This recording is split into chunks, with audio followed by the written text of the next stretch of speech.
नमस्कार, आप सभी का स्वागत है। मेरा नाम नमन परसाई है और आज हम पढ़ने वाले हैं गुप्तकाल।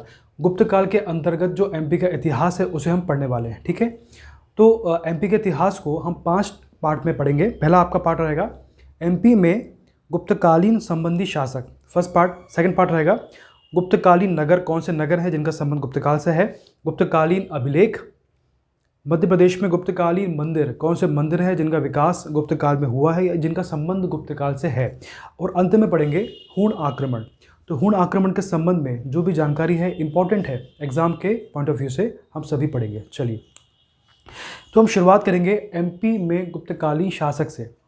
आज हम 3 टॉपिक पढ़ने वाले हैं, एमपी में गुप्तकालीन शासक, फिर हम पढ़ेंगे गुप्तकालीन नगर और अंत में गुप्तकालीन अभिलेख। अभिलेख के सिर्फ नाम पढ़ेंगे, इसको विस्तार से हम नेक्स्ट वीडियो में पढ़ेंगे। ठीक है, चलिए शुरुआत करते हैं। तो सबसे पहले पढ़ेंगे हम लोग कि कौन से शासक हैं जिनका संबंध एमपी से, गुप्तकालीन कौन से शासक हैं जिनका संबंध एमपी से रहा है। ठीक, चलिए तो पहले आपके आते हैं समुद्रगुप्त। इन्हें भारत का नेपोलियन कहते हैं। काफ़ी अच्छा क्वेश्चन है ये। इनके समय एरन को स्वभोग नगर के नाम से जाना जाता था। ठीक है, तो भाई किसके समय, समुद्रगुप्त के समय किसे स्वभोग नगर के नाम से जाना जाता था, ये क्वेश्चन आ सकता है। शासन, इनका शासन कहाँ तक फैला हुआ था। एमपी का अधिकांश भाग इनके अंदर था और नर्मदा की उत्तरी सीमा तक, जो आपकी नर्मदा है उसकी उत्तरी सीमा तक इनका विस्तार था, इनके शासन का विस्तार था। ठीक है, चलिए इनके सिक्के अवंती, एरन, अनूप क्षेत्र से प्राप्त हुए हैं। ये क्वेश्चन भी आ सकता है। ठीक है, तो पहला आपका नेपोलियन वाला क्षेत्र, उसके बाद एरन का नाम क्या था और इनका शासन कहाँ तक फैला हुआ था। ये काफ़ी अच्छे क्वेश्चन है, एग्जाम में आ सकते हैं। ठीक है, चलिए अब नेक्स्ट पढ़ते हैं चंद्रगुप्त द्वितीय। ठीक, अब देखें इसमें फाहियान, तो फाहियान इनके समय आया था एमपी में और इसने मालवा क्षेत्र की यात्रा करी। एमपी में जो मालवा क्षेत्र है वहाँ की इसने यात्रा करी है और इसने, फाहियान ने मालवा क्षेत्र की जलवायु को विश्व की सर्वश्रेष्ठ जलवायु बताया है।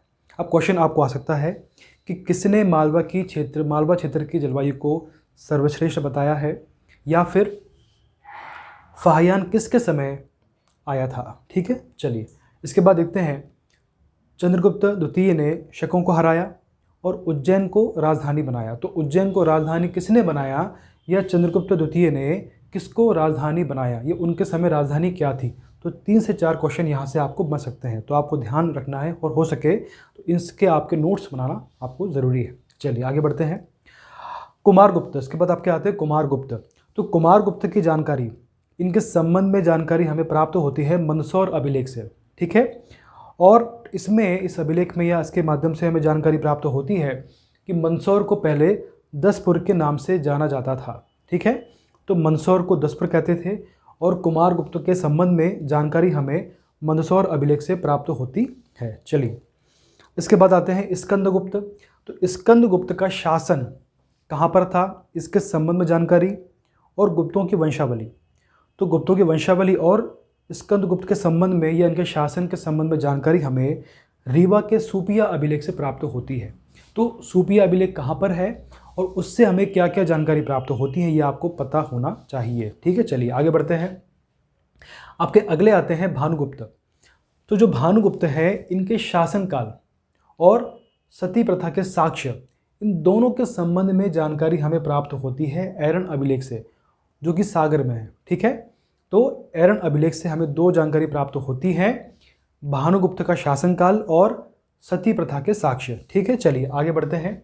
अब आपका नेक्स्ट टॉपिक है गुप्तकालीन नगर। तो 4 नगर हैं जो गुप्तकालीन हैं, इनका नाम क्या क्या था देखें। अभी हमने पढ़ा कि जो एरन है इसे पहले स्वभोग नगर के नाम से जाना जाता था। ठीक है, उज्जैन को पहले अवंती बोलते थे, मंदसौर को दसपुर कहते थे और निमाड़ को पहले अनूप के नाम से जाना जाता था। तो ये 4 नगरों के नाम आपको ध्यान होना चाहिए, एग्जाम में आ सकता है। ठीक, चलिए इसके बाद अंतिम है आपको गुप्तकालीन अभिलेख। तो अभी हमने सिर्फ नाम लिखे हैं, इनको विस्तार से हम नेक्स्ट वीडियो में पढ़ेंगे।